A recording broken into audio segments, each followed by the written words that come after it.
তো বন্ধুরা দেখো আলটিমেট বেরিয়ে পড়েছি আমার কাজের উদ্দেশ্যে। তো তোমরা দেখতে থাকো আমি কি বলি হয়। এরপরে তোমার কেমন লাগছে বলো। তোমার এখন এত খুঁজতে দেরি হয়ে গেছে, তোমার কি মনে হচ্ছে এখন কি করবো এরকম?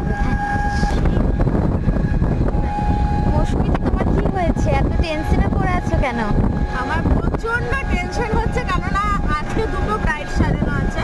তো এখনো আমার ডেটটাই হওয়ার কথা ছিল, সেখানে আমার টাইম লেগে গেল, একটু দেরি হয়ে গেছে যেতে। তার জন্য আমার ভীষণ টেনশন হচ্ছে কি হবে, কি করে সামলাবো, মানে ঠিকঠাক হবে নাকি। লোকেশনটা অনেকটাই দু জায়গায়, সেই জন্য একটু টেনশনে আছে। তবে বাট ঠিক আছে, হয়ে যাবে। কোনো ব্যাপার না নাকি? হ্যাঁ, তুই আছিস। হ্যাঁ, কোনো টেনশন করো না। তোমার টেনশন